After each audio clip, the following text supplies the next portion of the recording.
Hey, it's Katie with WTI. If you are looking for weightless shine, then this air dry cream by Kristin Ess is what you need to add to your hair care routine.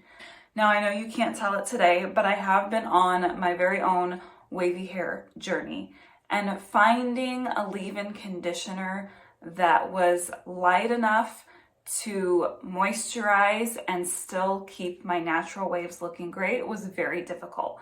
Everything that I had found was just too heavy and was pulling the wave out until I came across this. When I am wearing my hair wavy, I like to put this in about halfway through the drying process.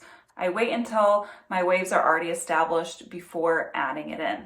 This is also great for next day because if it's already been used in your hair, once you spray it with a little bit of water, it'll reactivate and help with the shine and help with the moisturization.